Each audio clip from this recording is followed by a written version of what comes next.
Hey guys, thanks for being patient with me. Let me know if you can hear me.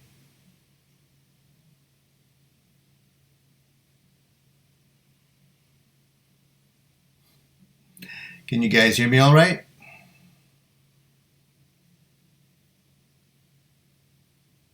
Hey guys, can you hear me all right? Hey guys, thanks for being patient with me.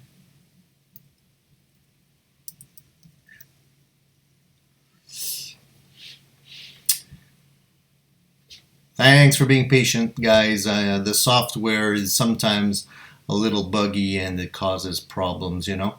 Let me know if the stream is buggy on your side or if something's not clear verbally so that we can all understand each other and get this evening underway. Glad to see so many of you guys out there. Thanks for participating tonight. I hope you guys are having a good evening so far. And looking forward to chit-chatting a little bit about some gear. I wanted to know if you guys were good people and got some really nice gifts for Christmas, some great gear, some toys, maybe some pedals or whatnot. Or were you guys naughty and maybe you didn't get what you wanted and got some socks or some clothes or something like that from the wife or the girlfriend?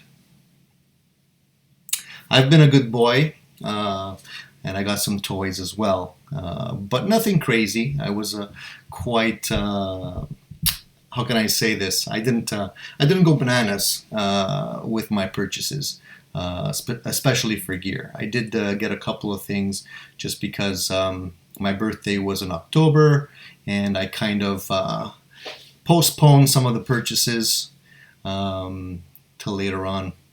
But I got some cool toys. I'm going to show you some of that stuff later on. I don't know if you guys have been tuning into my videos regularly, but lately I've been talking about a couple of interesting things. There's so much out there today, and I'm always looking forward to those Boxing Day sales and the Christmas deals. But unfortunately, there doesn't seem to be that many good deals out there for gear. I've been keeping my eyes open, and I just haven't been able to find anything that worthwhile. But I'm still looking. I see some of you have been good as well. I see Lord JP got a 1989 Greco Les Paul. Yeah, those are awesome guitars. I really like those. I think the Grecos are in the same league as the Tokais. Correct me if I'm wrong. I'm wondering if that guitar is like a one-to-one copy of what they were doing early on. Is that a made in Japan version, I assume? Those are great guitars. If you can find some of the old Japanese knockoffs that they were making back in the day, killer guitars. I have two Tokais in my collection so far, and I'm always keeping my eyes open for others if they come around on the used market. A lot of times they're out there for a good price, and I definitely think that it's worthwhile to snag one up if you can. One of you says you got a piece of coal. Well, that sucks. Can't do much with it. Can always compress it and make diamonds, but it's kind of complicated. So what did I get? I got my gift to myself this year, and I haven't made any videos about it yet, and I'm gonna do it soon. Is this little guy here? I don't know if you've seen this. This is the Hotone Ampero, a little multi-effects unit. A lot of people are reviewing these things right now on YouTube because they're really great. I mean, I was hesitant to pick one up because oftentimes what ends up happening is you buy one of these things, they promote them all over the place on YouTube, and there's a lot of hype, and then they just disappear, and they don't have any support, and you end up getting something that's obsolete quite quickly. And the price is affordable, but not extremely affordable. The thing still runs about $500 in Canada. But what I like about the unit, and to be honest with you guys, The Hotone guys, I've been on the Hotone forum and I've been sharing patches for this thing with some other people out there that are participating in, they own one and they want to share some files. And they're very, the Hotone people seem to be very engaged with their customers. It's not a perfect device. There are some things, there are some shortcomings with it, but overall, I like it a lot. And of course, there are some suggestions I'd make to the Hotone people, but I have been providing feedback to them through the forum, in the sense that if I find a bug or something that doesn't work properly, I bring it up to them, and they're very responsive.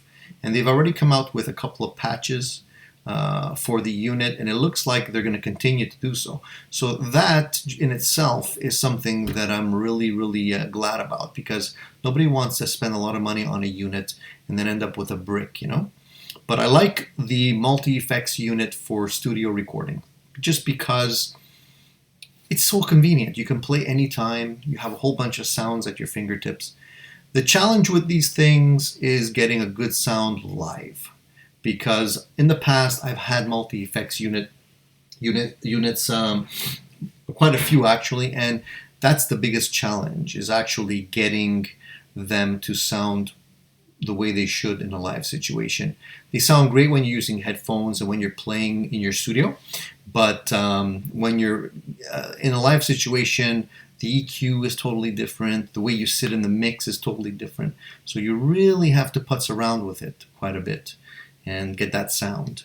The disadvantage with the Hotone and other multi-effects units is exactly that. You end up spending a lot of time creating sounds and patches and playing around with stuff like that, and then you don't practice as much. You play and you noodle, but you don't practice as much. So let's see who's here today. So we have the first one in the chat today was Vox Guitars Rock. How's it going, my man? And I see I have Michael Bushman there. Nice to see you there. Who else is in the crowd today? You guys, you definitely engage with my videos, and I see a lot of people asking questions about some details that I've presented in my videos, even like months afterwards. And it's great to see that you guys are really appreciating the information that I present. Hanover says you're going to be very happy with the Ampero. Well, I'm happy with it so far. I mean, it's really great. I really enjoy squeezing out some good sounds out of it. You really have to learn how to use it, and there's some features with it that I feel are a little bit more challenging than are obvious. The big defect with a lot of these multi-effects units that are made overseas by smaller companies is the documentation. It's not as clear and concise as you would get with some larger companies. But on the other hand, there's a lot of companies that I've dealt with, including Roland, that their manuals are cryptic at times too. So, take it with a grain of salt. So what else have you guys got? So the only person that got something cool here was the Greco. That's it. So Lord JP, you're the only lucky man. Well, beyond the Ampero, there's a couple other things I have lined up here that I wanted to possibly show you guys. That I haven't made videos on them yet, but they're coming. This is something that I got from Nux. This is the brand new wireless system that they put out, and I haven't had time to make a review of this yet, but I will. I've reviewed a couple of them to date. I think there's 3 or 4 now. And the cool thing about these wireless systems is that every time a new one comes out, it gets a little bit better. They just seem to get the kinks out of it. And this one so far is one that I find the most interesting, and I'll explain it to you when I create that video that's coming up really soon. 6-string Brian, how's it doing? How's it going? How's everything? What are you guys up to today? This is the guitar I have in my lap is Fender, as you can see. It's a 60 Strat. I have two of these. Great guitars. I'm super in love with these 60 Strats. Just something about the 60 Strats with three-tone sunburst. I love rosewood in the neck, and the neck is a little bit more chunky. It feels really great, and sounds great too, you know.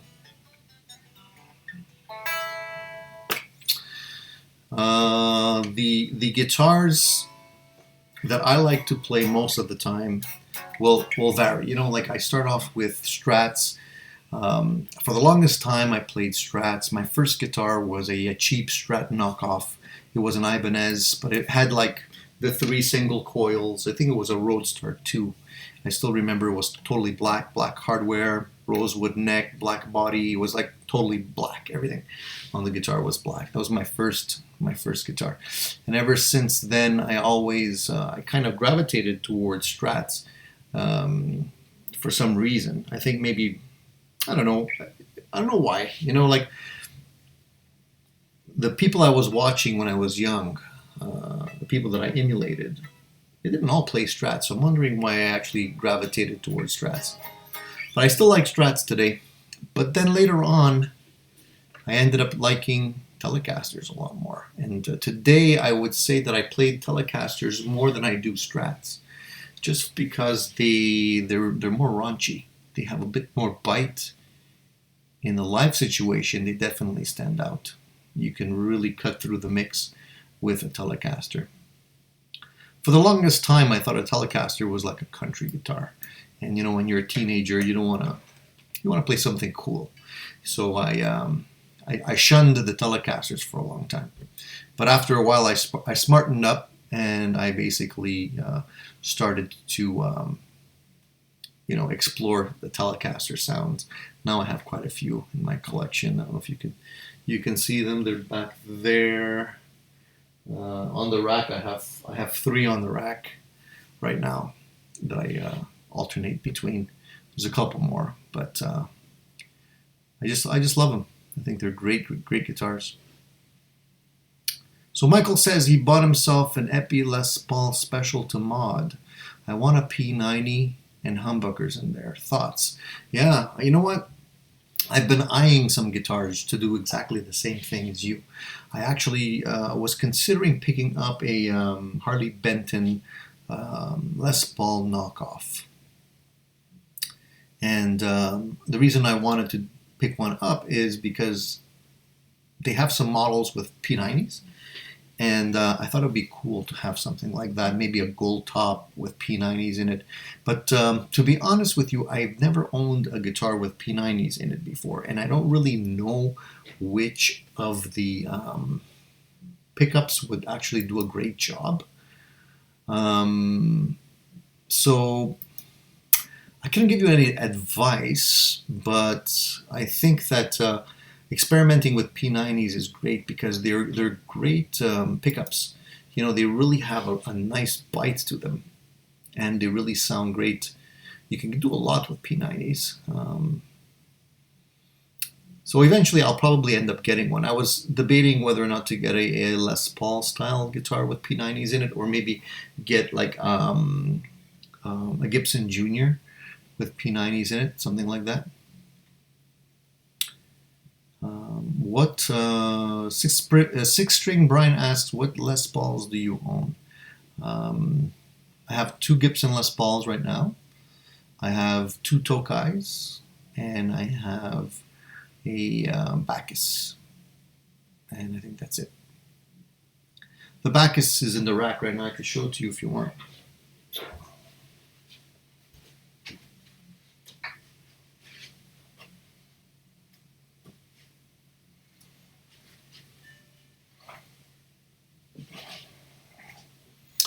So that's the Bacchus guitar, and I picked this up like I normally do.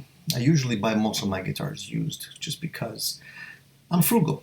I don't like to spend a lot of money on guitars when I can get them at a better price. And so I picked this up on a whim, just because the guy had a shot of the body. Look at this thing. I don't know if you can see it in the light or not. Oh, look at that. Isn't that beautiful? So when I saw a picture of it, I go, this is really cool. And to me, the headstocks are what really does it. The headstock on the Bacchus is not like the Epis, the Epiphone headstocks. I just wish Gibson would offer Epiphones with headstocks like the Gibsons. I believe that they would sell a heck of a lot more, just because a lot of people don't like the headstock shape. Anyway, this guitar I got for a steal, and I changed the pickups in it.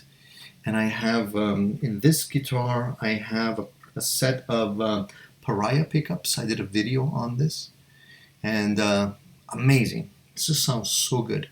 The neck on this one is very different from my Gibsons. It's very thin, front to back. I would say maybe it's like the shaved neck that Jimmy Page has on his. And it's so easy to play. It just sounds great.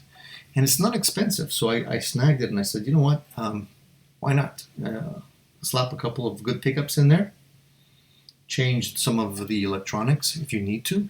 And you're in business. And it hasn't disappointed so far. This guitar is made, I don't know where it's made. It doesn't say anything in the back of the headstock except the serial number. But I know it's not a Japanese guitar. It's probably made overseas. I'm pretty certain of that. Probably Korea or Indonesia. I don't know. But I don't really care. Plays great, looks great. I'm totally happy with this guitar.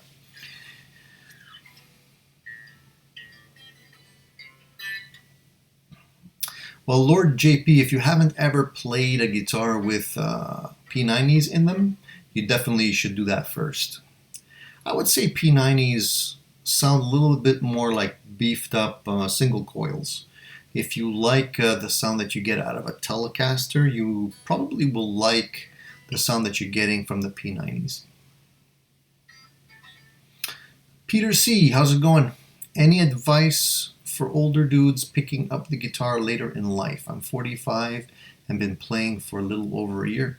The advice is just to have fun. I mean, a lot of people that I know have only gotten into guitar playing later on in life, and there's nothing wrong with that. You know, there's no time that's too late to learn how to play the guitar. And I'm 50. I'm still playing. I'm still trying. I'm still trying to play the guitar properly. But I love it, and I love just instruments and gear in general. It's a great hobby. It keeps you out of trouble. Keeps you out of worse habits, I guess. Now, Lord JP says the Japanese Epis had the Gibson open book headstock for a while. Yeah, that's true. They did, and I don't know. I guess they decided to stop that because they wanted Epiphone to be its own brand, and I guess they figured it would be best to make them quite a bit different from the Gibsons, so that they don't cannibalize their sales. They were actually very good, but I honestly, I think if Gibson would just make that one change, a lot more people would end up buying those guitars. Again, they might cannibalize themselves by doing that, though.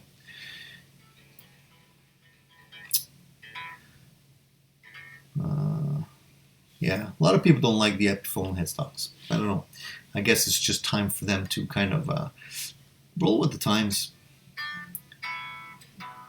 So besides that, guys, I mean, the latest things that I've been interested in looking at, a lot of people are reviewing gear for, you know, they're doing the 2019 gear countdown, the best gear of the year and all that kind of stuff. And I'm not really into that much. I think that there's a lot of great stuff all the time. It doesn't really, you can do a synopsis of it, but there's great stuff all the time. I have a couple of other things that I wanted to do reviews on. Haven't had the time. Still on my desk here. This is what is this? This is the cab IR loader from Hotone, Hotone, however you want to pronounce it. It basically allows you to load IRs into a little pedal and use that when you're playing live recording. I have to make a video on that as well. I also have the acoustic simulator, which is just basically turns your electric guitar into simulation of an acoustic guitar. That one should be interesting. See what that one gives. But honestly, when you have a multi-effects unit like the Ampero, you have all that stuff built in. The Ampero does take IRs. It does have acoustic simulations. So there's a lot of stuff you can do there. So Michael says, both the pickups in the Epi that I bought are P90s. I want to replace the bridge with a bucker. I don't know if you're going to be able to do that without rooting, without carving out the hole. Often when you get P90s, the shape of the pickup is different. The hole is smaller. So you might not be able to do that unless they have a larger plastic pickup ring that fits into a standard hole. So you might want to check that before you invest in buying another pickup. River End guitars are great from what I hear. I haven't tried one, but they do look great. They look like they're well built.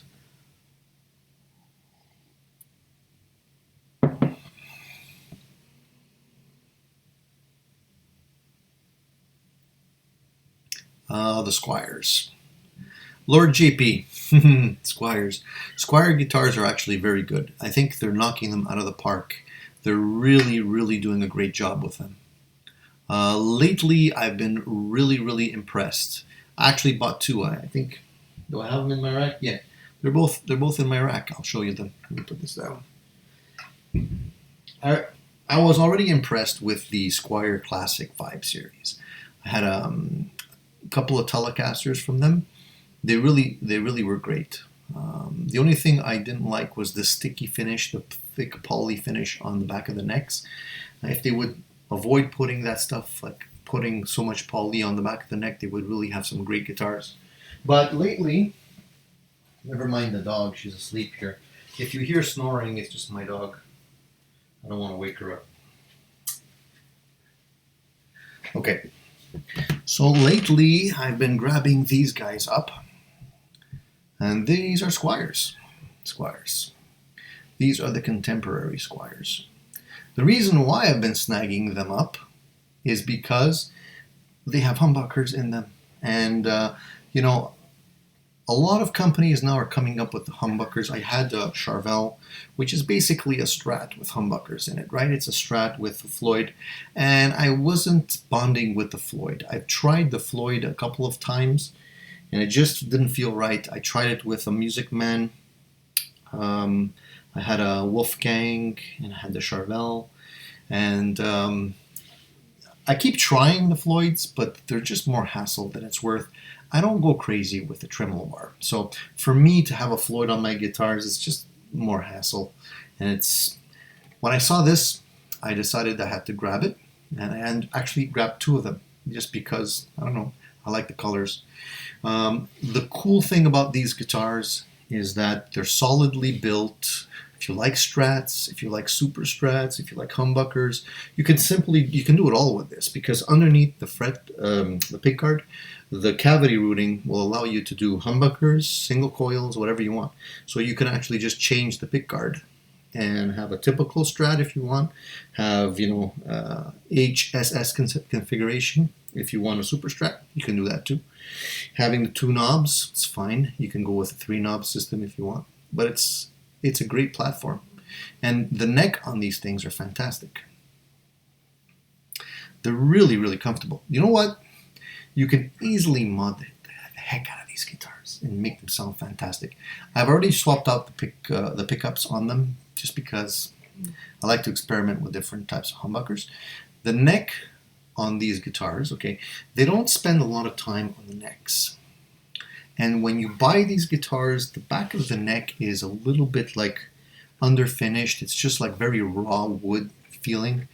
And I like the wood feel. I like the fact that there's no finish on it, okay? But what you can do to make them feel and play really great, this is what I do to them whenever I get guitars that are unfinished like this. I just take some very fine steel wool or very high grit sandpaper, and I just sand them until they become shiny. But there's no poly on them or anything. It's just wood, so they really sound and play great. And I did the same thing with both of them. And actually, I have another guitar here.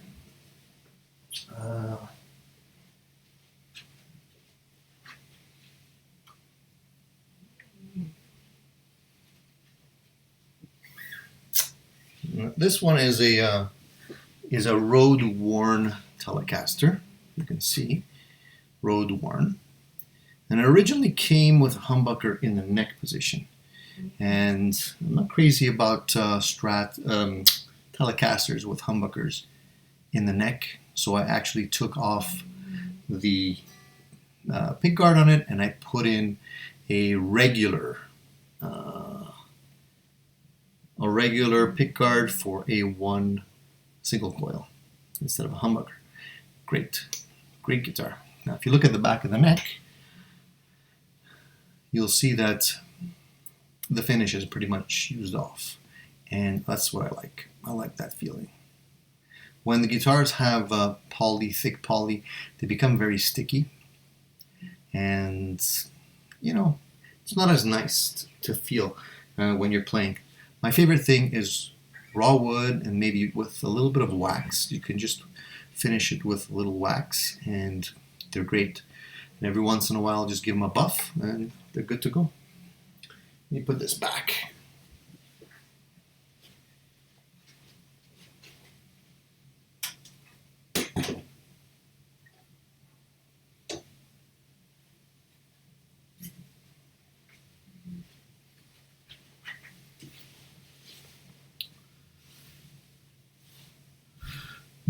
All right, so what are some of the comments here? Francis D. Marzio, welcome to the chat tonight. Check out the River End. Yeah, I agree with you. The River End is something that I want to definitely check out. There's not a lot of places that have the River End guitars in my area, unfortunately.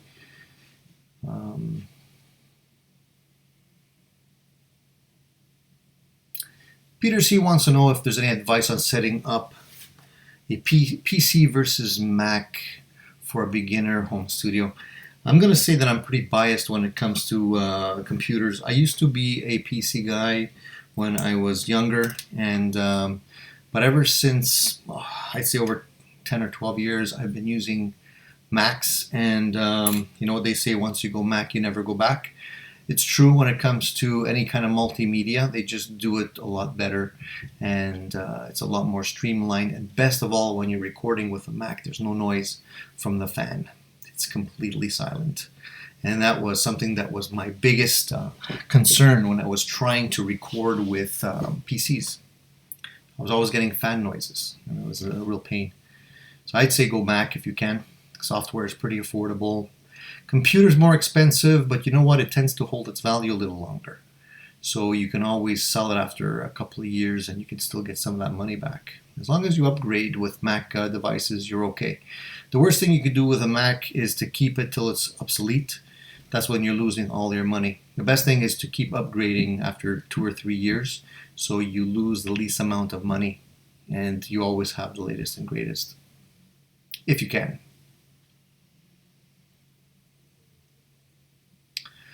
Michael, if you could, if you're handy with a router, you could go try doing that. The only thing is that, you know, the resale value on that guitar is going to drop, and you do have a very high chance of chipping paint. So I don't know. It's up to you. I tend to stay away from that stuff. Lord JP, if you're looking at a classic vibe, go for it, man. Honestly, they're great guitars. You're not going to regret it. I don't know if you're looking at it for a Telecaster or a Stratocaster, but the ones I've played, they're all great. The only thing that you might need to do is have it set up. If you're not handy with doing a setup on your guitars yourself, you can actually have someone do it for you. Easy to do, and you honestly are going to get a great guitar. You can upgrade the pickups if you feel like you need to. Sometimes you don't have to, you know. I'll just drop my pick. Sorry, guys. Yeah, talking about picks. This is what I'm playing with lately, guys. I don't know if you guys have tried these picks already. I just discovered these not long ago. These are made by Ernie Ball. Prodigy picks. This is a Prodigy 1.5 millimeter pick. Great picks. I started off playing these guys, these Dunlop, these tiny jazz picks, the Jazz 3s. I don't know if you ever tried them. They're really good picks. I like them a lot. But they tended to be a little bit too small for me. I was hitting a lot of, when I was playing with them, I was getting a lot of like finger meat hitting the strings because they were so small. So I decided to go with the larger ones, these guys here, which is the same idea, different size. Quite a bit bigger, you can see there. And they worked for a while. They're also made by Jim Dunlop. Then I switched to these guys, also by Jim Dunlop, the big, what are they called? The big stubbies? These guys. Very thick. And I tried them for a while. They worked okay, but for fine picking, they're a little bit too thick. These guys are 3 millimeter thick, so they're quite thick. Because I was experimenting with other picks like the V picks and all that kind of stuff, but they're just too expensive. Honestly, I can't spend that kind of money on picks. They feel great, they sound really good, but they're very expensive. So then I decided to go with the Ernie Balls just to try out the Prodigy. What I like about these picks is that they have 3 sides to them. So no matter how you grab them, when you grab a pick quickly, you don't have to worry about the fact that you grabbed it the wrong way. You have 3 tries, 3 chances to grab it the right way. Works really well, and the size is really good for the size of my fingers. And I like the thickness. I like the slightly thicker picks. They're more rigid and they have more of an immediate attack for electric guitars. Acoustic, you can still play acoustic with these, but they might not be the best sound for acoustic guitars. But if you haven't tried them, check them out. They're pretty cool. They're not cheap. I think they're close to $10. I think I paid $10 for them. I just have the paper here. There's no price on them. They weren't cheap, but they're good. They're good picks. I like them.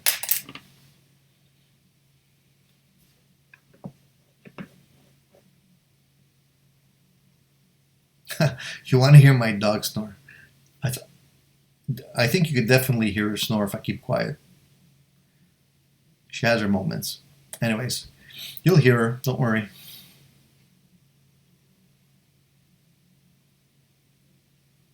So besides that, guys, the other stuff is Winter NAMM. It's coming up, and I'm surprised that I haven't been hearing a lot of buzz about new products yet. I don't know if Winter NAMM, I guess Winter NAMM is not as popular maybe as Summer NAMM, but usually a couple of weeks ahead of time you start seeing people, trickling out new products and talking about their new gear. I'm keeping my eyes open to see what's coming out, but I haven't really heard as much so far. So I don't know. Have you guys eyed anything specific, any new product that you're interested in maybe picking up or trying out? There's a lot of stuff out there, but it's, some of the stuff is just rehashing the old stuff that was already, trying to make the old stuff better. But Francis says, I just switched from Dunlop .88s to Graphtec picks 1.0. They were great, sound really nice. Yeah, the Graphtec stuff is really good. At one point, I also got a set of these wooden picks that, they claim to sound more natural. I think they would be good. They would be very good for acoustic guitars, but I don't know about electric guitars. I'm also like, do we really need to use wood for picks? Just to be green about it. There's a lot of materials that we can make picks of that are recyclable. You have a bag of picks right here. I don't even know what's in there. A bunch of picks, a whole bunch of different ones. Anyways, yeah, a couple more Prodigies. The cool thing about the interesting thing about Prodigy picks is that when you get them, they're not black. They're like gray. It's like a powder on them. It's probably cancerous. Who knows? But as you use them, where it comes off and they become dark. I don't know. Just don't put them in your mouth. You know, some people like to hold picks in their mouth. Don't do that. Troy95, welcome, welcome. So you just bought a custom shop Strat from Sweetwater, opened it up, and the trem is super high. Should I be worried? When you say the trem is super high, do you mean the... Hold on, let me get my Strat here.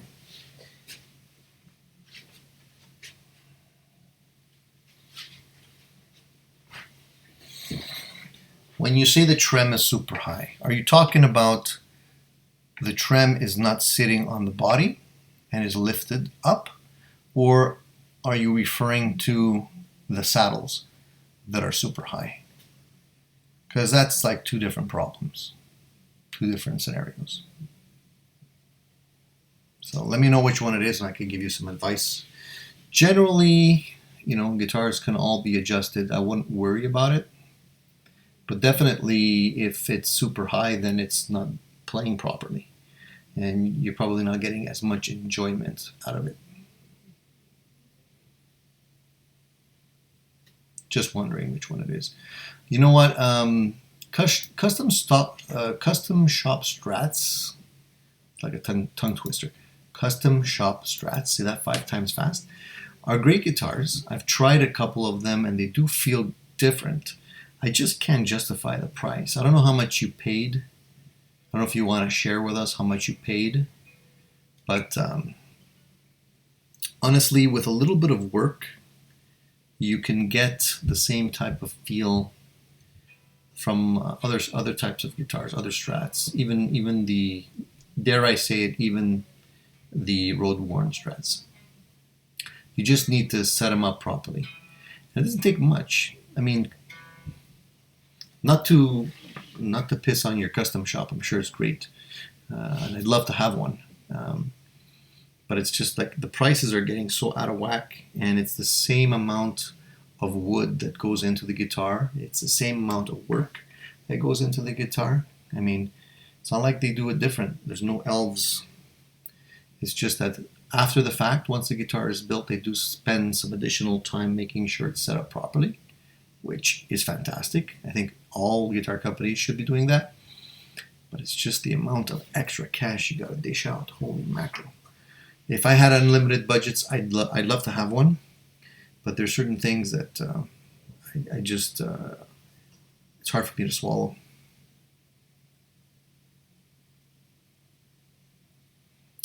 Okay, so you're saying, yes, sir, not on the body. I haven't tried it yet, but the action seems good, my man. Has anyone tried the Red Bear picks? Stupid expensive, around $30 a pick. No thanks. I haven't tried it. I've heard of the Red Bear picks. Honestly, I can't justify $30 for a pick, honestly. You know, these things are like fractions of a penny to make. To be able to charge $30 for a pick better be made of gold or something like that. Look, there's people that will claim that they can hear the difference between types of, you know, batteries that are being used in a pedal. Yeah, maybe, but like I always say, once the drummer kicks in, what's the difference? You know, put that money and buy something better with it, I think. So yeah, so other things that I'm interested in looking at in terms of gear lately, it's actually been less and less because I'm getting happy with the gear that I have. So unless there's something really crazy that comes out, I definitely would want to try something new. Harley Benton has been flooding the market now with a lot of great guitars, budget-friendly guitars, and I'm hoping to get my hands on a guitar to review, just to see if the hype is real. It's one thing I do on my videos is I try not to overhype things. If things are not good, I tend to try and, I try and be honest in my videos. But Other things that I'm excited about, the AC/DC. I heard that AC/DC might be getting back together again. Yeah, that's cool, man. You know, I wasn't into AC/DC when I was younger. When I was a teenager, I never really liked AC/DC. When I was, for me, it was Van Halen, it was the Stones, Led Zeppelin. I kind of shunned AC/DC, but I gotta hand it to them, man. It's like three chords, rock and roll. It's a good beat, and they've been rocking ever since, and they do it well. So hats off to them. I'm happy to hear that they're going to get back together. I think the last tour that they did with Axl Rose was kind of like a last ditch attempt at saving the tour, and I think people are going to be happy to see a few more original band members. I kind of felt bad for Angus up there all by himself. You know, he's got the whole weight on his shoulders of the show, and the guy's, you know, he's getting long in the tooth there. He's not young anymore. So to be able to still do it at this age, man, I could just imagine how much effort it takes for him to rock and roll on stage the way he does every single night. I mean, God bless him. I hope he continues to do so for a long time. But I got worried when I heard that Brian Johnson, you know, had hearing problems, and a lot of rock and rollers are getting problems with their hearing now because of the extremely loud music for so long. And I could sympathize with them. I have tinnitus in my ear, and it's a pain. It really is.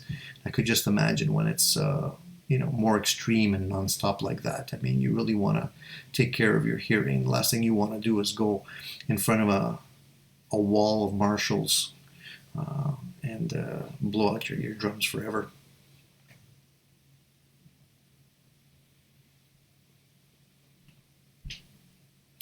Lord JP, I really want to try the new Boss Waza headphones.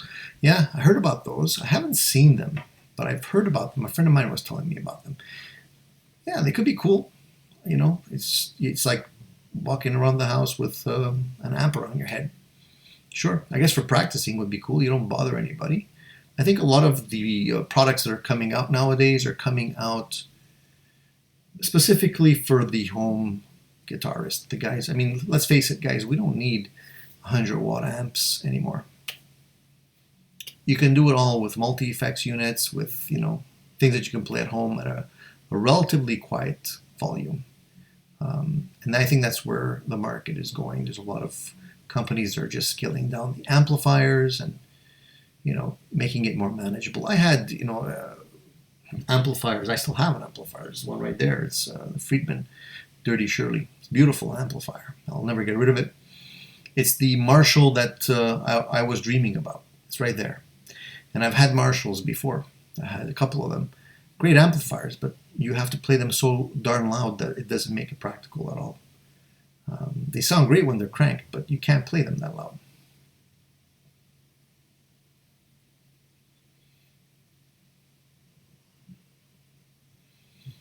So Troy says, I had a Rode Warn and it fretted out. I have cheaper amps but good guitars. Yeah, hey, good guitars. Why not? They hold their value. Eh? I have a couple of good guitars too. Unfortunately, I tend to keep them in their case. I know it's crazy. You have fantastic guitars and you end up playing the Squiers. That's where it kind of gets crazy. But yeah, I have a beautiful Paul Reed Smith. I have a 335. I have a 52 reissue Telecaster and some other guitars. I just don't want to ruin them, you know. I have one of the other guitars that I have is a Sir Standard Pro, which I think now sells for over $4,000, and I enjoy playing my Squiers. What can I say? Call me crazy.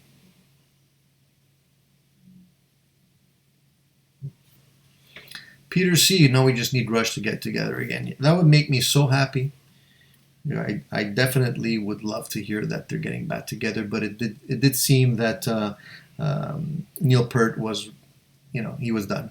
He doesn't want to play anymore, and it's kind of hard to replace Neil. Sure, they can get another drummer, but it's not the same.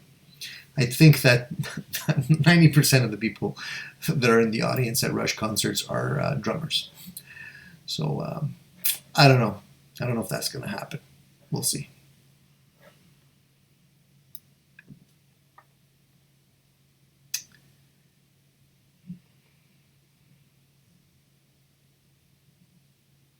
Who's going to be in the AC/DC lineup? As far as I can tell, it's, from what they're saying anyways, it's going to be Angus, it's going to be Brian, and I think Phil Rudd might be coming back as the drummer. I know there was some issues with him and maybe substance abuse, alcohol abuse. I know he had some issues with the law, issues with the rest of the bands. Maybe they patched it up, I don't know. But I think it's going to be the same lineup.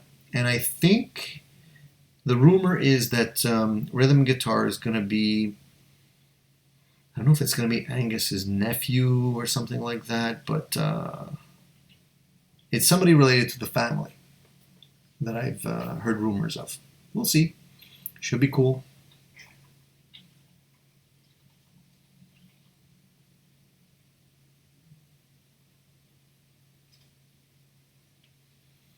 Angus uses like 9 Marshall heads. Yeah.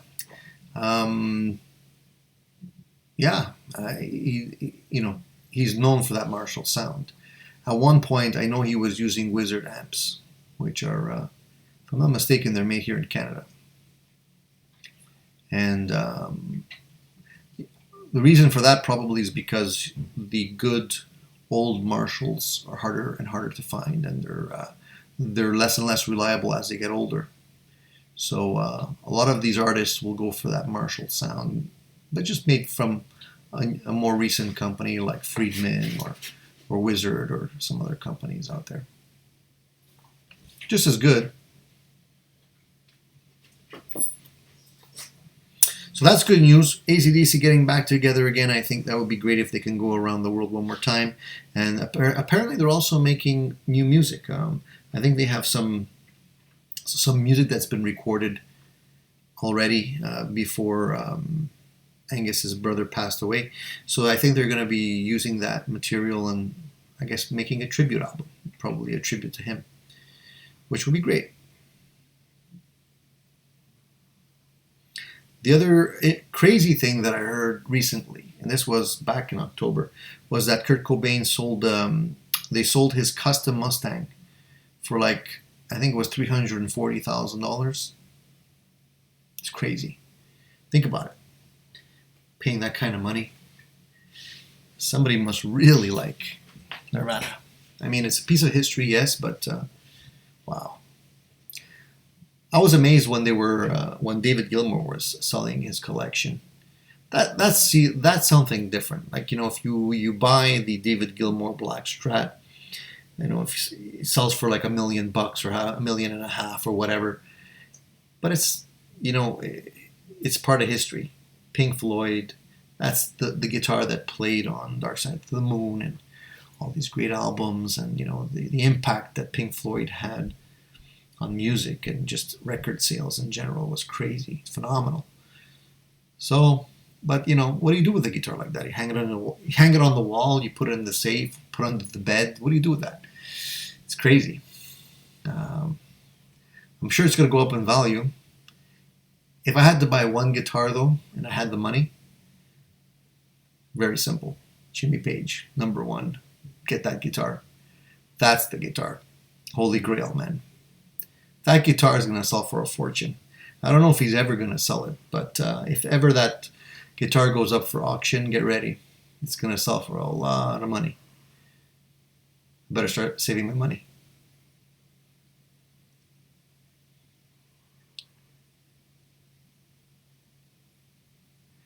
Vox guitars rock. If you want an old school classic Marshall amp, look into Morris. Haven't heard of them. I don't know where they're from. Are they made in the States? But honestly, I have the Marshall that I want. It's that one. Actually, I have 2. It's that one, the Friedman Dirty Shirley, and that one over there. Oh, it's actually over there. You can see it. The Italian Brunetti amplifier, the Pleximan. Fantastic amplifier. After I got those 2, it's very hard for me to spend more money on another Marshall style amplifier. They do it all. They really do.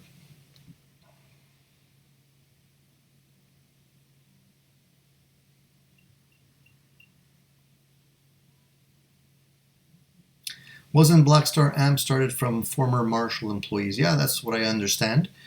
They, I really wanted to like Blackstar amps because they were kind of like the underdog. They wanted to come up with something great, and they were making affordable amplifiers. But the look is cool, the name is cool, they have the right intention, but there's just something missing.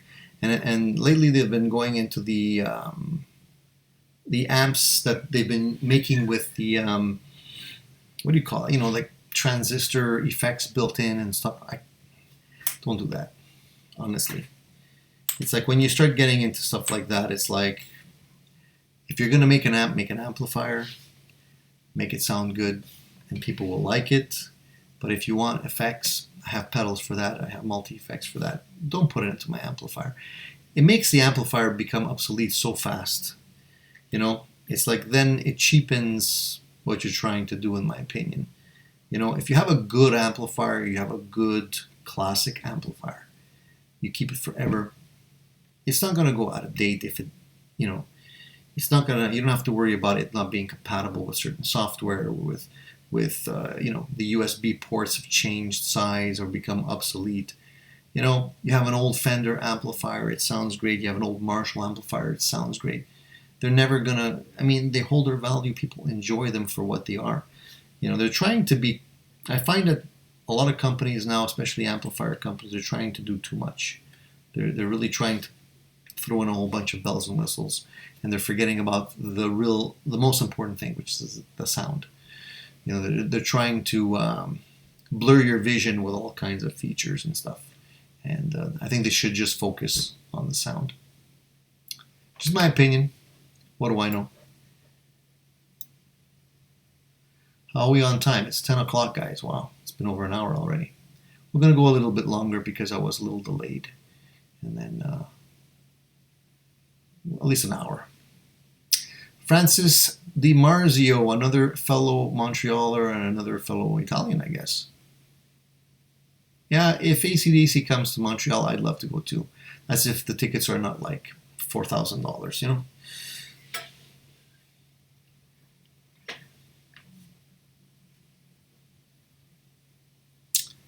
So Morris amps are made by Mr. Morris in Whelan, Ontario. So how come I've never heard of these guys? Have they been around a long time? I gotta check them out. I'm gonna write that down as a reminder.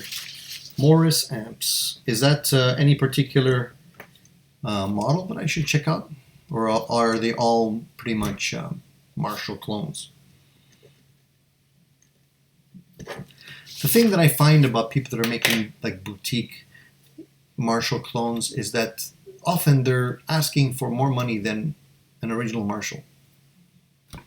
If that's the case, I might as well just go buy an original Marshall on eBay. What's the point? If you can make one affordable and it sounds great and it's well made, then I'll back you 100%. Actually, I'm going to tell you if you're interested in Marshalls and you don't want to spend a lot of money, check out Kevin, Rocket Retro. He's in the States, makes hand-built replicas of Marshall amplifiers. Does a heck of a job. I bought one and I regret selling it, but it was just too darn loud. No fault to Kevin, it's just that's the way Marshalls are made. Zozo caps in there, everything was hand-built, even down to the chassis. Great amplifiers. Best of all, they don't cost a lot. Very affordable.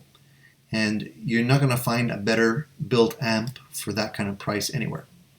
Tell him I sent you. He's a great guy to communicate with. If you have any questions, send him an email. 2 minutes later, he's going to answer your email. Super guy. Would buy an amplifier from him again at any time. I just wish he would make more, like make versions that are less power, maybe like where I have go down like from 50 watts to 25 or something like that. It would be great. But check him out. Marshalls are great. I love Marshall amplifiers. One of the amplifiers that I picked up recently that I wanted to share with you guys, and I did a very quick video on him. I didn't spend too much time on the video because I wanted to make another one, and I'm gonna make another one for you guys. It is the amplifier under the cover in the back over here. You can't see it. It's over there. It's the Fender Bassbreaker 15. Let me just put this guitar down.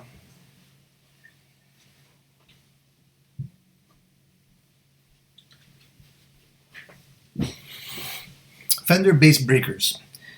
You know what? Fenders are they're pretty cool amplifiers. The Bassbreaker got my attention. I was actually looking at picking up a 30R, but then at one point I had somebody offer me a trade, and I normally, if you look at my old videos, I normally have over there. I normally have a modified Blues Junior that I had for a long time. I ended up selling it because it's a great amplifier. I wasn't using it that much, and it's limited in the sense that it didn't have an effects loop, and you know, certain features that I like, switching capabilities and whatnot, that it didn't have. Great platform though if you want to play with pedals and whatnot, but it does have a very distinct sound to it. So I decided to trade that and got the head instead, and it's a Bassbreaker 15, and it sounds phenomenal. I really do like it. You can really get some great punchy sounds, Fendery cleans. Maybe not as clean as my Supersonic, but it's still going to be a lot cleaner than what you can get with a Marshall. And yet it still has a very punchy gain structure as well. So you can go through cleans and overdriven sounds. The only thing that I don't like about the 15 is that it doesn't have a foot switch, and you have to use a toggle so that you can't switch between clean and dirty channels on the fly.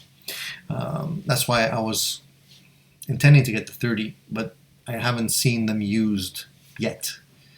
So when I do see one used, I'll definitely try and pick one up. But they've really impressed me. The only thing about Fender amps lately is that I find that I guess they're using the technology that they've developed working with people like Eddie Van Halen, making the higher gain amplifiers that they have.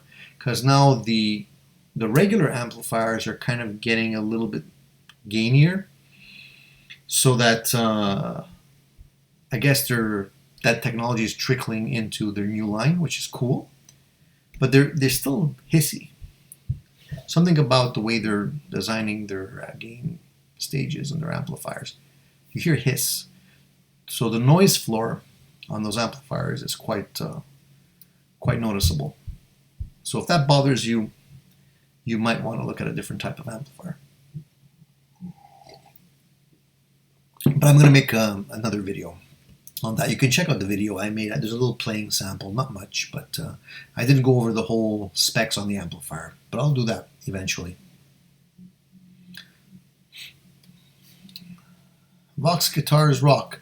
He used to make amps for Alex Lifeson. He has quite a few, and yeah, they aren't cheap, but factory warranty. He has a website. I'm going to check him out. You know, Alex Lifeson, the funny thing is, like, yeah, you know, Alex Lifeson used to use Marshall amplifiers. Then he switched to Gillian Kruger for a long time, and then he came out with his Lurks amps, which is kind of his take on the Marshall amp. But I've always found that it was weird because it was never really like 100% Marshall, his sound. Excuse me.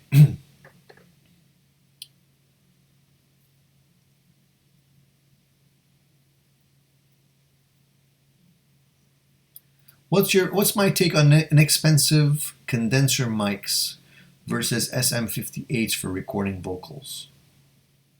Look, I'm all for inexpensive gear if you can find some good gear at a reasonable price. At a certain point, I think that the quality, if you're looking for quality, durability, you might be disappointed with budget stuff, because there's definitely, corners that are being cut somewhere. But in terms of sound, for a little bit more, you're paying a lot. So at a certain point for home use, you might not need to have, top of the line equipment. But you mentioned SM58s. When you say inexpensive, I mean, an SM58 is not that expensive. So, what do you mean by inexpensive? Like, I wouldn't buy a $15 microphone. But, you can definitely get some good gear out there for a lot less. Like, if you're looking at a replacement, another type of microphone, instead of using, say, a Royer ribbon mic, which are almost $1,000, there's less expensive mics out there. What I have on my cabinet right there, I don't know if you can see it there, that's a fathead mic. It's a ribbon microphone. Sounds really great. I'm not saying it sounds like a Royer, but for me it sounds really great. It fattens up the sound. I like ribbon mics a lot. But I'm using budget gear here, guys. I don't have the expensive mic preamps and whatnot. I can't afford that, so I just take what I can and try and do my best with the recordings. My recordings are not as good as some other people out there that have really amazing sound quality, but I don't have access to that kind of equipment, that kind of time. It's all relative. So, I say you squeeze out whatever you can with the gear that you have. If the gear you have is doing it and it justifies the cost, yeah. So, you want to spend a little bit more, you can always do that later on. And you just, as you start getting better, as you start experiencing sort of the cutoff point where, the gear is holding you back, then it's definitely time to upgrade the gear. But, a lot of people never get there. A lot of people are happy with the stuff that they have for a long time, and they don't need to upgrade. So it's all relative.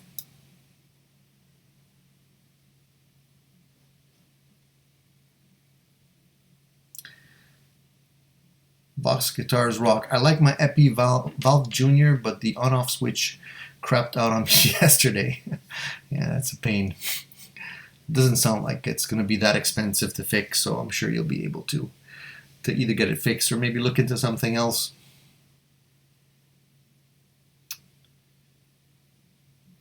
On Amazon, I saw some $50 condensers. I was wondering if it's worth trying or just use my dynamic mic instead. Honestly, reviews are great. There's a lot of great reviews out there on Wink Wink YouTube regarding what condensers do a good job. If you're looking at getting some gear off Amazon, just be careful, because so many of the reviews on Amazon are fake. You look at people that have like a bunch of likes and great 5-star reviews. A lot of those reviews are bought. They send people free products and they encourage them to say great things about their products when they're not great. So I wouldn't use Amazon as a reference. I would look elsewhere first and just do your homework, and then see what you need. I've done a lot of recordings with a regular SM57 microphone when it comes to guitars, cabinets. If you're doing microphone, like if you're singing, they do a good job too. It depends on what you're trying, what kind of sound you're trying to get. And then when you get into more expensive microphones, you also need good effects and preamps and whatnot. So it's like it has a snowball effect.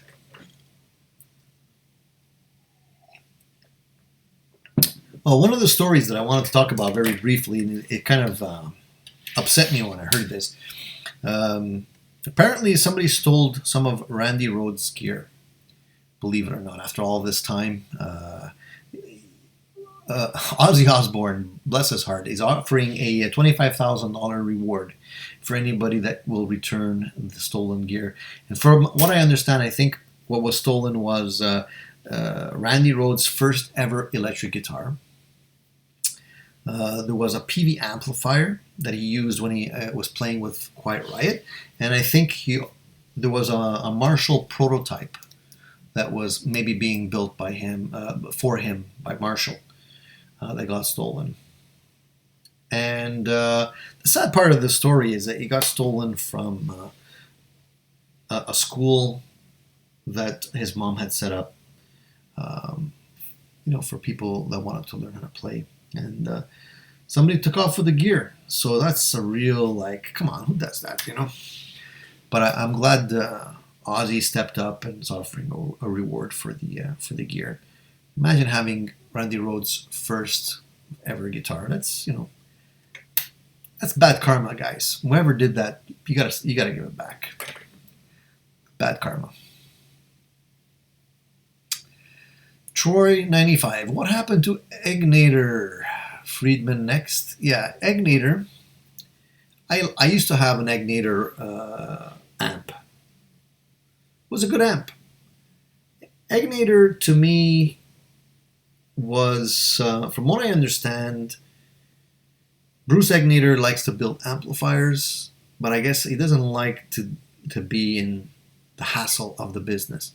I think he preferred to sell his designs to someone else that would, like, I guess, pay him a royalty and have his amplifiers made somewhere else. Building amplifiers sounds cool, but honestly, it's a hard living. Unless you're a freedman of the world and you have a really good reputation that you've built up, it's hard, man. People are not lining up to buy these things. Less and less of the youngsters are playing instruments. They just don't have the patience for it.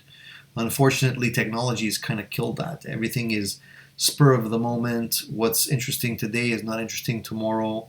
Attention spans are really, really short nowadays.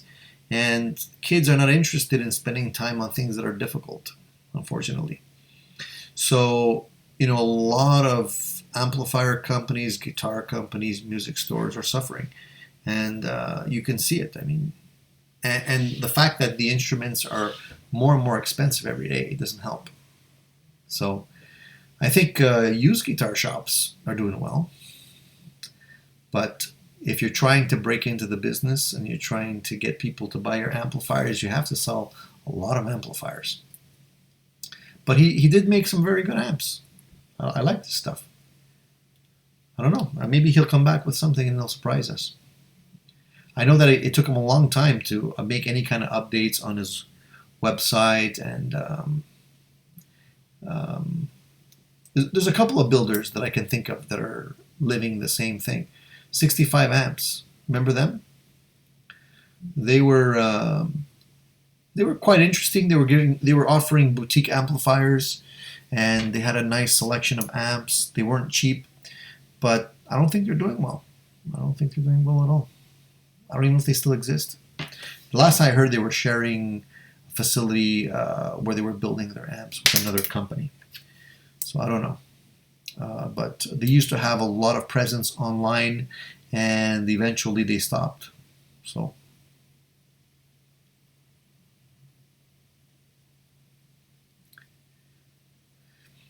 Ryan Hayden, how's it going, man? He says, hi, I was wondering, what is your opinion of the G&L Tribute Legacy? I hear good things about them as a Strat alternative, and I found a nice black one online for only $250 in mint condition. $250, man, grab it. Honestly, G&Ls are great. I owned a G&L, an original US model G&L.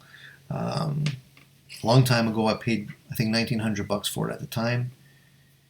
Great guitar, handmade. This was when they were still making them by hand.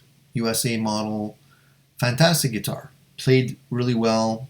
I've owned a couple of other G&Ls since then, but they were imports. But they were still great guitars. And honestly, for $250, you can't buy a body and a neck, honestly, for that price, and put your own parts caster together. It's a solid guitar. G&L makes good stuff. If you like them, you like the style, and it's only $250, yeah, grab it. I would. Whatever you don't like about it, you can always change. If you don't like the pickups, no biggie. But I'm sure the body and neck are fine.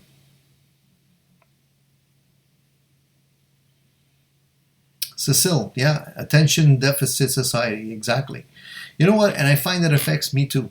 that's the weird thing, is, I work, and the work that I do, I'm involved in a lot of media, and I'm forced to use it. I'm forced to use social media. I'm forced to use technology and mobile phones and everything else.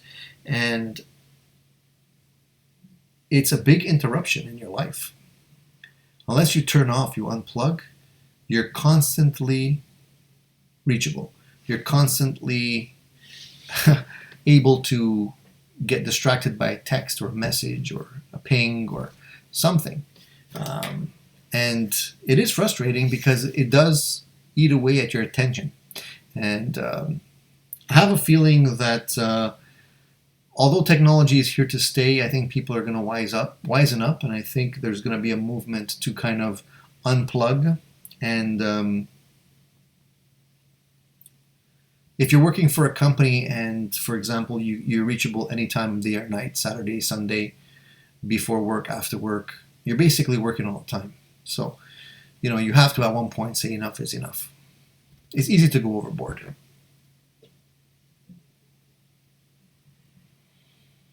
Peter C. says, my 8-year-old son wanted to start drum lessons after I started guitar. He sees it not as easy as he thought. Today's generation is all about instant gratification, trying to get him to hang in there. I totally agree with you. And you can't push them. If you push them, you basically turn them off right away. I've been through it. I have 3 kids. I've been through it with my daughter with singing, my other daughter with the drums, and my son with guitar. And what I do is I make myself available if they want to learn. I'm definitely there to show them. I tell them it's not going to be easy, and I tell them that they have to practice if they want to get anything out of it. And if they don't practice, they're not going to get anything out of it. And although, the interest is there more because people want to be popular, they want to have bragging rights and say, hey, look at me, I can play this, which is normal, I guess, but they don't stick with it. I don't know, it's not as interesting to them as it was for us, I guess. And not to mention that today's music, let's face it, the guitar, it's not a guitar-oriented music time that we live in, right? Everything's sampled, everything's coming from a computer, everything's easy and polished and clean. You don't have to be a musician. All you have to be able is to hit the button on the keyboard, and we'll fix it later on. So it's just the way it is. I'm not complaining because that's the way it is. I don't want to sound like an old fart. There's great things that have come about because of it, but at the same time, I feel that we're losing the heart, soul of music, of what it was. And today's music, I listen to it, and it's rare that a song that I will hear on the radio will give me that pleasure that I had when I was listening to Led Zeppelin. Even though Led Zeppelin was raw, and you heard some errors, or you heard some squeaky bass drum pedals, or with the Beatles you heard the fan in the studio or other things. It's fine. That's what makes it so likable today. That's the stuff, that the nostalgia, that you're listening to that kind of music and you're like, wow, yeah, it was raw, but it was real. Today it's super polished. There's no mistakes. There's no accidents. Everything is done on purpose, and it's like buying a product in the store. You're buying a polished product.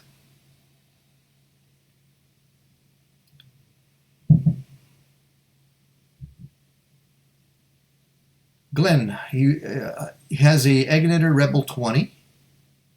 Yeah, and he plays country. Very versatile. Yeah, the Rebel series was a good series. I forget what I had. The Rebel, it was a Rebel as well, but it wasn't a 20.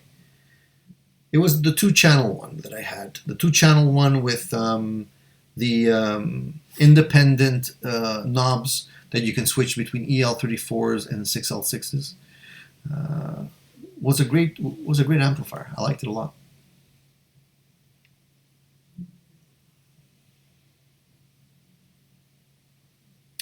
So beyond that, guys, I think the interesting thing about my channel is that I get to connect with all you guys, and it really does give me a lot of pleasure to talk to people that are interested in music, interested in gear, and I think there's a lot of us out there, and it's great to be able to have a soapbox like YouTube to be able to engage. I do this for fun. I'm not making a living out of this, far from it. It's actually costing me money, but I enjoy it. I enjoy connecting, and I enjoy gear. And what I really like about the videos that I create, it is for you guys, because I do like to share the information, but at the same time, it's also for me, because I do like to have the feedback. And sometimes you want to bounce off opinions through other people as well. You might pick up a pedal or an amplifier or a guitar that you think is fantastic, and you present it online like this, and you present it to the people, and sometimes the reaction is not what you had in mind. Sometimes it's like people are like, yeah, it's okay, nothing great, where you thought it was the coolest thing ever. So it's good to be able to get that feedback, and also to try and share how you can express yourself with the gear as well, because there's also such a thing as gear overload. I'm a victim of guitar overload. I don't need to have this many guitars, but honestly, I can tell you that every single one of those guitars on the rack has something special about it that I really like, and for me, that's worth spending money on it. They don't all stay. A lot of times I'll buy a guitar or an amplifier, and you evaluate it. And I do believe that there's a honeymoon period where you like the guitar because it's new, or you like the amplifier because it's new.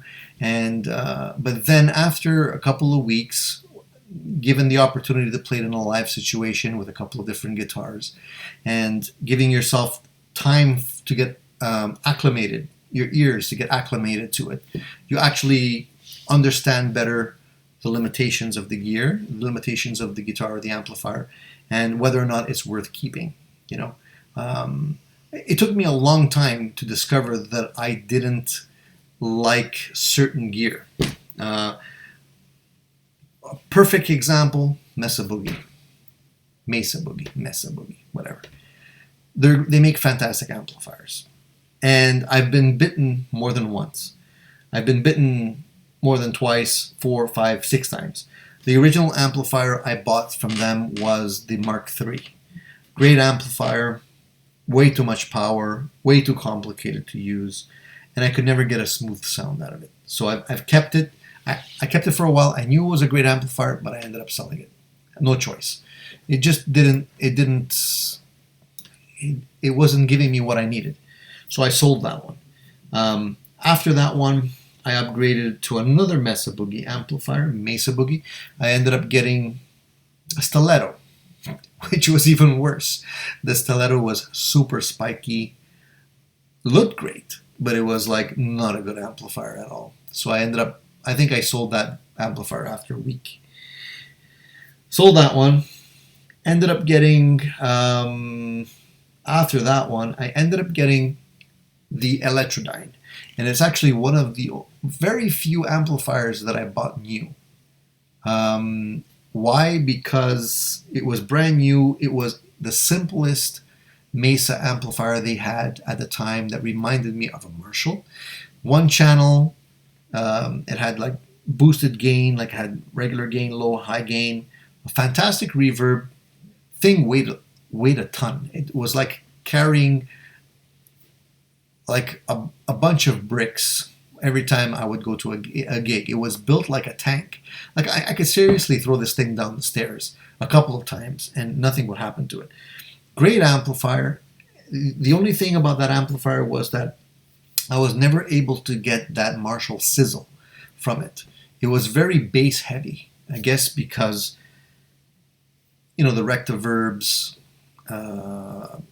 they have a lot of bottom end to them. And I think that the channel that they were using, the circuit that they were using was kind of based on that. If it had just a little bit more height, like top end to it, that would have been like a really great amplifier. It was fantastic, and it was chunky and like meaty, and it sounded great. Wasn't fizzy, but I had to get rid of it because I could never get that sound. I think if they would have just maybe included an EQ section in that amplifier, it would have been great. So I sold that one. I kept that one for a long time. I ended up selling it. Then after that, I ended up getting a stiletto as in a trade. Stiletto, no, sorry, not the stiletto. I mentioned that before. I ended up getting the, what is it called? Lone Star, right? Lone Star. Another good amplifier. Also weighed a ton, but still wasn't giving me the punchiness that I wanted. That Fender punchiness, you know what I'm saying? So I ended up selling that one. Then after that one, I ended up getting the latest one, which was the Triple Crown, which on paper looked fantastic, on reviews looked fantastic, and had 3 independent channels, a lot of gain, and relative clean Marshall thing happening. Looked great. Ended up getting it, ended up buying it, and it was just too fizzy. So I ended up selling that one too. So right now, I've kind of understood after so many trials that I'm not a Marshall guy. I'm not a Mesa guy. And it took me a long time, and I probably will still end up giving another Mesa product another shot, because I really think that eventually they're going to have one that's made for me. But unfortunately, I haven't come across it yet. They all look good on paper. They all look good spec-wise. They make very good quality amplifiers. I can't say anything negative about the quality of their amplifiers, but it does have that very specific Mesa sound. It's not a Marshall, it's not a Fender. It's somewhere else. So if you don't like that, you know, unfortunately, you got to find something else. So, you know, Lord JP says, I got a Mark III Blue Stripe. It's intense. Yeah, it is intense. I know. The one I had was intense too. It'll blow your windows out. But I was never able to get like a sweet sound from it. It was pretty aggressive sounding. And I don't know what speaker you have in yours, but mine was the original speaker, and it was humongous. And it weighed a ton. Vox Guitars Rock says, how about one of the newer Supros? Yeah, coincidence, I had one. The newer Supros, I actually grabbed one, and I have a review. Did I ever make a review on that one? I don't think I ever made a review on my Supro amplifier, but I think I did play them. I did play it in a couple of videos. So I ended up buying one. And the Supro amps are actually quite good. I'm actually surprised at how good they are. They're not inexpensive, and they definitely have their own sound. The only thing about the Supros is that you do have to, you're going to be limited to that sound. So if you're looking at like getting something that's flexible, that can play a variety of different things, that's not it. Because it's really going to be specific, that specific sound. If that's what you want, but if you're looking for a one amplifier that will be able to play different things, you might not want to go with that amplifier. But if you want that early breakup kind of thing, little nasally sounding, but it sounds fantastic when it's cranked. That's a great amplifier. So if you like that, Jimmy Page. What do you think of the Tone City Golden Plexi pedal? The Golden Plexi, where is it? I think I have one right here. I thought I made a review on that. Here we go. Golden Plexi, there you go. I have a couple of Tone City pedals. Golden Plexi and the Bad Horsey. I'm pretty sure I did a review on this pedal. So if you go back to my videos, you'll probably see it. If I didn't do a review, maybe I should. Maybe I forgot about it, but I think I did. What do I think about these pedals? For the money, they're really good. If you want to get that overdriven sound, they're nice pedals. They're built really well, way better than what you're going to get with Joyo pedals or Donner pedals or good quality pedals. As far as the tonal range on the pedals, it's basically gain and more gain. So even at the lower settings, it doesn't clean up all that much. So in terms of dynamics, maybe there's better choices if you're looking for that plexi sound. But for the money, they're actually quite good. So I like them. I still have them.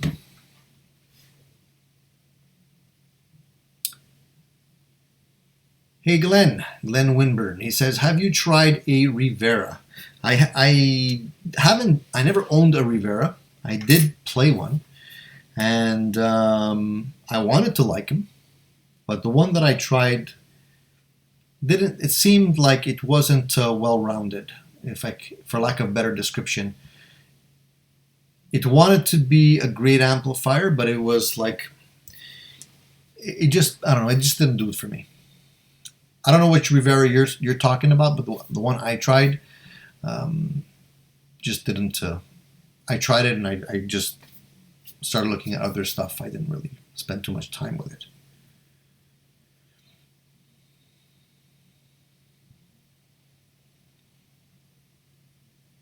Lord JP, you say, yeah, it's hard to tame the sizzle on the Mark III. Mine is ahead, and I usually plug into a custom 212 with Jensen Electric Lightning speakers. Yeah, you almost have to experiment with a bunch of things to be able to tame the sizzle. Different speakers, EQ, possibly, just the problem. I'm kind of hesitating because the problem is once you jump down that rabbit hole, at the end of the day, you're probably better off buying another amplifier. I've done it. I've done it before. I've taken amplifiers that I really thought had a lot of potential, and I spent a lot of money customizing them, changing. You're going from a 112 to a 212, changing the cabinet, changing the speakers, changing the reverb tanks. I did that with a PV. I did it with Fender guitars.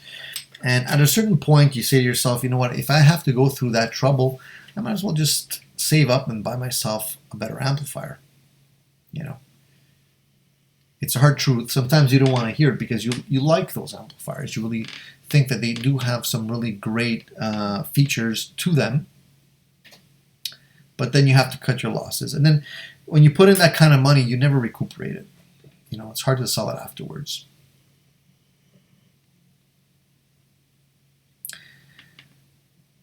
Francis says, this is a very costly hobby, but it's so much fun. Yeah, I agree with you. Definitely a costly hobby. But, in one regard, in one sense, it's not, it's costly. But what I like to do is, I don't keep the stuff that I don't use. I recycle it, I'll sell it, I'll recuperate my money, and I'll put it towards something else. So at the end of the day, I keep what I really like, and the rest of the stuff I flip. So it doesn't really, it costs something, but everything does, right? At the end of the day, the important thing is that you're not stuck with stuff that you don't use and you don't like. If you don't like it, get rid of it. Sell it. There's always somebody out there looking for it.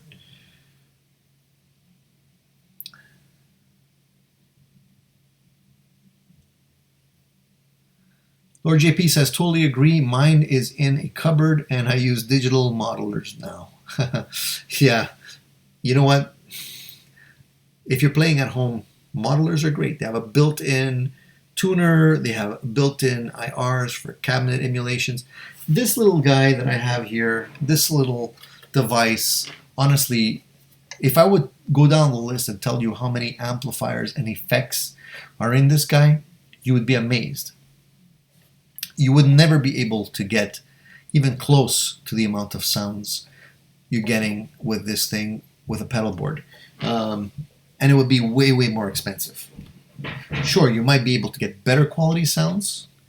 You might get the specific reverb pedal that you want with the glorious reverbs and pay an arm and a leg for. You could get that. You can be very specific. But it's going to cost you more than that device for one effect, So you have to keep that in mind. You can go bananas with gear. You can spend so much money, so much time and effort with gear. Just ask Joe Bonamassa. I think at last count, he mentioned that he had over 400 guitars and amps. The guy is a heavy-duty collector, and I'm sure he spends most of his money buying gear, selling gear. you know, and I'm sure he buys it for an investment. The stuff that he buys is not like the cheap stuff. It's the rarities. It's the stuff that you don't find easily. It's the stuff that's been discontinued and are like closet classics. You know, it's his nest egg. I'm sure when he retires, he's gonna have like thousands and thousands of dollars worth of gear, and he probably figures, you know, the way things are going now, that gear is gonna be worth a lot more than, you know, if he would put that money in the bank and try and gain interest on it. So, you know, I'm sure if you talk to him, it makes total sense. You know, Billy Gibbons is the same way. Billy Gibbons, the guitarist of ZZ Top, I think, you know, his tech once said he probably has over 450 guitars that he knows of. And I'm sure he's got a hangar somewhere else full of other guitars that people like throw his way, and amplifiers and whatnot. So there's a lot of stuff. I mean, there's a lot of reasons to get into it, and if it wasn't fun, I wouldn't be doing it. You know, so that's why I do it. That's why I enjoy making the videos. It takes a lot of time. It takes a lot of effort. Sometimes the effort is not worth it in terms of, you know, how much money and time you have to dedicate to creating a video. And, you know, you're always going to get somebody that's going to make some smart aleck remark or whatnot. But as a whole, I think most of the people out there are great. And I think they're very encouraging and positive people. And I definitely enjoy making the videos for them. So I think my dog's getting more comfortable. I think she's still sleepy. I think I put her to sleep. I hope I don't put you guys to sleep. Any other comments, guys, before we wrap it up? We've been going on now for almost getting close to 2 hours, I think. What time is it now? It's 10:46. We started around 9 or so. So I think it's time for us to wrap up. I'll just take a couple of last questions. If anybody has some questions they want me to answer very quickly. And if not, then we're going to say goodnight and we're going to wrap up the session for tonight. And I'm going to try and get this to become a regular thing. It's a little bit difficult because I don't always have too much free time.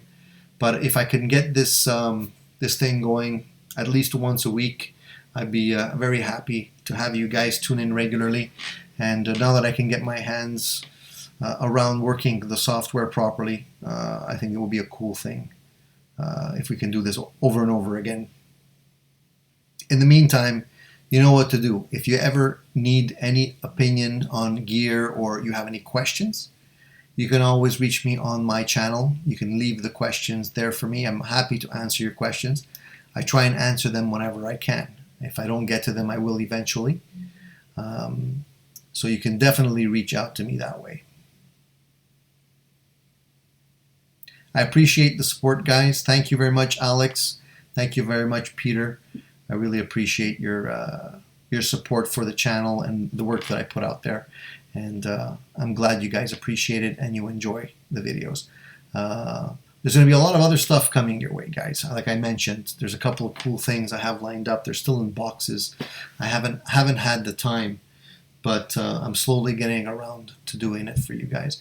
I actually wanted to do a shootout today, but I got sidetracked. An acoustic shootout. It's something that I was meaning to do for a long time.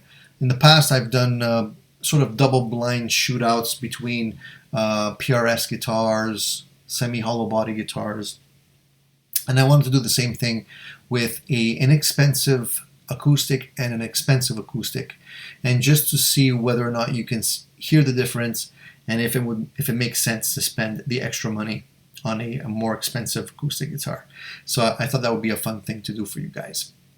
So that should be coming up soon. I'm hoping to get that done maybe, if not, well, we're getting to the end of the year, guys. Getting to the end of the year, and it's always a hassle because you're always running around doing the family thing, so it's going to be hard for me to get that video out today or tomorrow, but hopefully I'll be able to get it out soon, and I think you guys will like it. All right, so that's it. That's it for today, guys. Thank you for tuning in. It's been a heck of a pleasure for me to talk to you guys. Like the fact that you guys are hanging in with me, and please share the information with your friends and we can get a few more people on the channel. That would be fantastic. That's it.